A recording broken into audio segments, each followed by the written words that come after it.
ಸ್ನೇಹಿತರೆ ನಮಸ್ಕಾರ. ನಾವು ಕುಣಿಗಲ್ನಲ್ಲಿ ರ್ಯಾಲಿ ಹಮ್ಮಿಕೊಂಡಿದ್ದು ಇದೇ ಥರ ಎತ್ತಿನ ಗಾಡಿ ಮತ್ತು ಬೈಕ್ ರ್ಯಾಲಿ ಮಾಡಿ ತಾಲೂಕಿನಲ್ಲಿ ರೈತರ ಸಂಘದಲ್ಲಿ ಆದಂಥ ಒಂದು ಮಲ್ಲಾಪುರ ಗ್ರಾಮದ ಅಮೃತೂರು ಹೋಬಳಿಯ ವಿಚಾರವಾಗಿ ಹಾಗೂ ತಹಶೀಲ್ದಾರ್ ಪರವಾಗಿ ಇವತ್ತು ಇಲ್ಲಿ ನಾವು ಕ್ಷಮೆ ಕೇಳ್ತಾ ಇದ್ದೀವಿ. ಈ ಹೋಬಳಿನಲ್ಲಿ ಮತ್ತು ಈ ತಾಲೂಕಿಗೆ ಅಮೃತೂರು ಹೋಬಳಿಗೆ ಸಂಬಂಧಪಟ್ಟಂಥ ಒಂದು ರ್ಯಾಲಿ ಮತ್ತು ಬೈಕ್ ರ್ಯಾಲಿನ ಹಮ್ಮಿಕೊಂಡಿದ್ದು ಈ ಸಾಕಷ್ಟು ಮಳೆ ಆಗ್ತಾ ಇರೋದ್ರಿಂದ ರ್ಯಾಲಿ ಮಾಡೋಕ್ಕಾಗ್ತಾ ಇಲ್ಲ. ಇದನ್ನು ಮುಂದಿನ ತಿಂಗಳಿಗೆ ಮುಂದೂಡಿ ನಾಳೆ ಸಭೆನ ಮಾಡಿ ಪದಾಧಿಕಾರಿಗಳನ್ನ ಆಯ್ಕೆ ಮಾಡಿ ಕುಣಿಗಲ್ ತಾಲೂಕಿಗೆ ನಮ್ಮ ರಂಗಸ್ವಾಮಿ ಅವ್ರನ್ನ ಮಾಡ್ತಾ ಇದ್ದೀವಿ.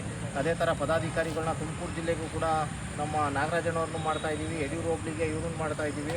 ಅದೇ ಒಂದು ಪ್ರತಿ ಗ್ರಾಮಗಳಿಗೂ ಮತ್ತು ಅದೇ ಕುಣಿಗಲ್ ತಾಲೂಕಿನ ಪ್ರತಿ ಹಳ್ಳಿಗೂ ಕೂಡ ಒಂದು ರೈತರ ಸಂಘನ ಸ್ಥಾಪನೆ ಮಾಡಿ ತುಮಕೂರು ಜಿಲ್ಲೆಗೆ ಒಂದು ಹಸಿರು ಸೇನೆಗೆ ಇವತ್ತು ನಾನು ಅಧ್ಯಕ್ಷರಾಗಿದ್ದೀನಿ. ನನ್ನ ಅಧ್ಯಕ್ಷತೆಯಲ್ಲಿ ಮುಂದಿನ ತಿಂಗಳು 15ನೇ ತಾರೀಕು ಈ ಒಂದು ರ್ಯಾಲಿನ ಮುಂದೂಡಿದ್ದೀವಿ. ರಂಗಸಮ್ಮನವರೇ, ನೀವೇನು ಹೇಳ್ತೀರಾ ಇದ್ರ ಬಗ್ಗೆ? ಈ ರೈತರಿಗೆ ಸಂಬಂಧಪಟ್ಟಂತೆ ಮುಂದಿನ ತಿಂಗಳು ಬೃಹತ್ ರ್ಯಾಲಿ ಹಮ್ಮಿಕೊಂಡು ನಾವು ಕಾರ್ಯಕ್ರಮ ಮಾಡೋಕ್ಕೆ ಅಂತ ಒಂದು ಡೇಟ್ ತಗೋಬೇಕಾಗಿದೆ. ಸರಿ, ಡೇಟ್ ತೊಗೋಬೇಕಾಗಿದೆಯಲ್ವಾ? ಈ ಡೇಟ್ ತೊಗೊಂಡು ಮುಂದಿನ ದೊಡ್ಡ ಮಟ್ಟದಲ್ಲಿ ಮಾಡೋಣ.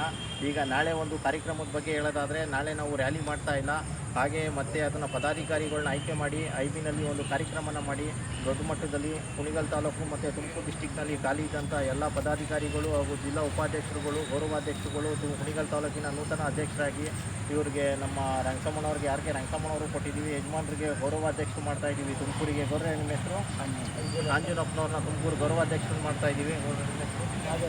ನಾಗೇಶ್ ಅವ್ರನ್ನ ಯಡಿಯೂರು ಹೋಬಳಿಗೆ ಮಾಡ್ತಾ ಇದ್ದೀವಿ. ನಮ್ಮ ಆತ್ಮೀಯ ಸ್ನೇಹಿತರಾದಂಥ ರವಿ ಅವ್ರಿಗೂ ಕೂಡ ಉಳಿದುರ್ಗ ಹೋಬಳಿಗೆ ಒಂದು ಪೋಸ್ಟನ್ನು ಆಯ್ಕೆ ಮಾಡಿ ಕೊಡ್ತಾ ಇದ್ದೀವಿ. ಸರ್, ತಮ್ಮ ಹೆಸರು ಪರಮೇಶ್ ಸರ್. ಮಾತಾಡಿ, ಮಾತಾಡಿ. ರೈತರ ಕುಂದುಕೊರತೆ ಏನಿದೆ? ರೈತರು ಕುಂದುಕೊರತೆ ಬಗ್ಗೆ ಮಾತಾಡಿ. ರೈತರಿಗೂ ಕುಂದುಕೊರತೆ ಏನಪ್ಪ ಅಂದರೆ ತಾಲೂಕು ಆಫೀಸ್ ಬಂದರೆ ಪೇಪರ್ಗಳ್ನ ಟಪಾಲ್ಗಳು ಕೊಟ್ಟು ಫೈಲ್ಗಳು ಹೋಗ್ತಿದ್ರೆ ಫೈಲ್ಗಳು ಮೂವ್ ಆಗ್ದಂಗೆ ಸ್ಟ್ರಕ್ ಆಗ್ತವೆ.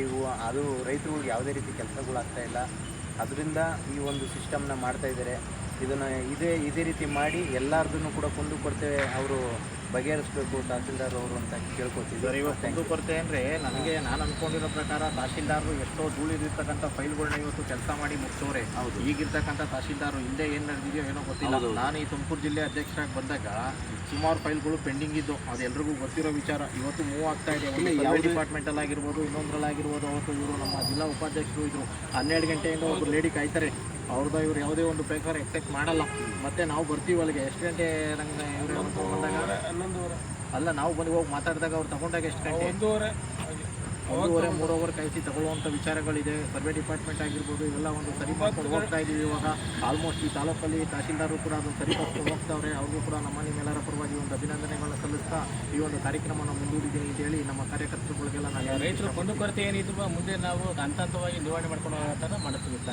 ನಿಮ್ಮ ತುಮಕೂರು ಜಿಲ್ಲೆ ಉಪಾಧ್ಯಕ್ಷರು ಏನು ಹೇಳ್ತಾರೆ ಇದ್ರ ಬಗ್ಗೆ ಸ್ವಲ್ಪ ಎರಡು ಮಾತಾಡಿ. ಅವರು ನಮ್ಗೆ ಈ ಥರ ಒಂದು ಸಿಸ್ಟಮೆಟಿಕಲ್ಲಿ ಸಂಘದವ್ರು ಯಾವ ಇಷ್ಟ ನಾವು ಸುಮಾರು ಸಂಘಗಳಲ್ಲೆಲ್ಲ ನೋಡಿದ್ವಿ, ಬಟ್ ಶಿಸ್ತಾಗಿ ಒಂದು ಕ್ರಮ ಮಾಡಿರಲಿಲ್ಲ.